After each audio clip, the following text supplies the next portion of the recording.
veux confiante, je te sens captive. Je te veux docile, je te sens craintive. Je t'en prie, ne sois pas farouche. Quand me vient Oui, dessinateur, réalisateur, il avait fait ce film sur Gainsbourg. C'est son 6e tome de la bande dessinée Le Chat du Rabbin. Vous voyez de qui je veux parler. C'est Johann Sfar. Mais il est geek à ce point, puisque ça s'appelle comme ça. Il est très réseaux sociaux. Réseaux sociaux. Voilà, il dessine et il poste tous ses dessins, toute son inspiration sur le réseau Instagram. Et c'est du pur bonheur. C'est-à-dire que si vous en avez assez d'être justement inondé de messages plutôt anxiogènes sur Facebook, sur Twitter, puisque c'est ce qui circule beaucoup, je vous recommande Instagram. Là, il n'y a que de la paix, que de l'amour, que des artistes. Et il en fait partie. Et tous les jours, même plusieurs fois par jour, parce que c'est comme ça finalement que j'ai découvert qu'il était quand même assez accro, je suis inondée de ses dessins et c'est un bonheur, c'est une parenthèse enchantée et je me suis dit ça vaut le coup d'aller le rencontrer, tu vois, oui, ce qu'il recherche. Oui, bien sûr. Voilà, donc, dans le club des accros, vous avez dit, il faut que j'aille rencontrer un collègue. Un collègue en plus, franchement, c'est un vrai plaisir. Donc je vous emmène le rencontrer avec moi.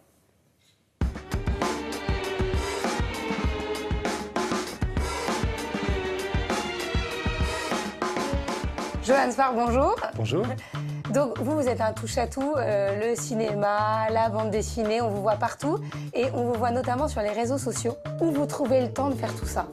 D'abord c'est de la névrose, ensuite ça me permet de rester près de mes dessins et puis c'est une manière de communiquer avec les lecteurs. Moi j'emploie pas le terme de follower, je dis que c'est des lecteurs, c'est une manière de se parler entre les livres.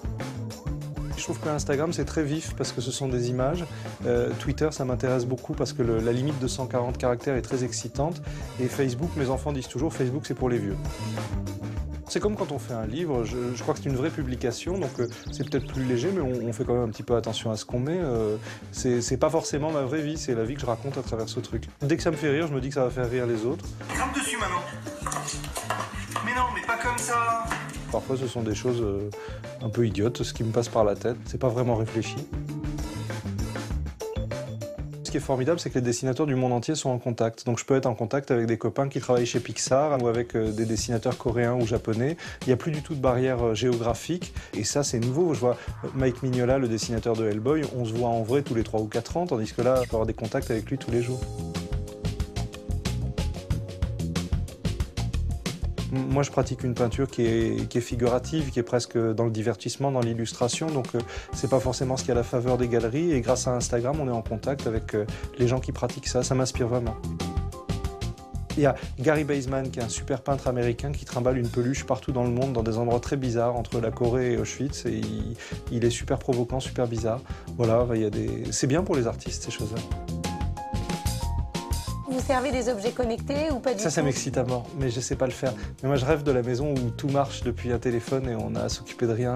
Et sur votre smartphone, vous avez beaucoup d'applications? J'ai l'appli pour le poids, où je me pèse tous les matins avec la balance digitale qui me dit que j'ai fait que 300 pas aujourd'hui, que j'ai pas assez marché. Moi, j'ai qu'un truc au poignet, c'est un bracelet. Il n'a pas de montre, il n'a pas de connexion, que m'a offert ma petite amie.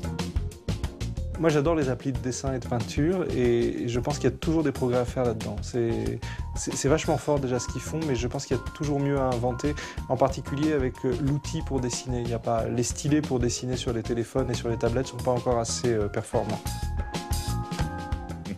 C'est un vrai délice, donc si vous ne connaissez pas Le Chat du Rabbin, foncez acheter tous les tomes et le 6e. Il a sorti aussi un carnet qui s'appelle « Je t'aime ma chatte ». C'est le nom du carnet, et c'est chez Delcourt. Et c'est aussi truculent, voilà.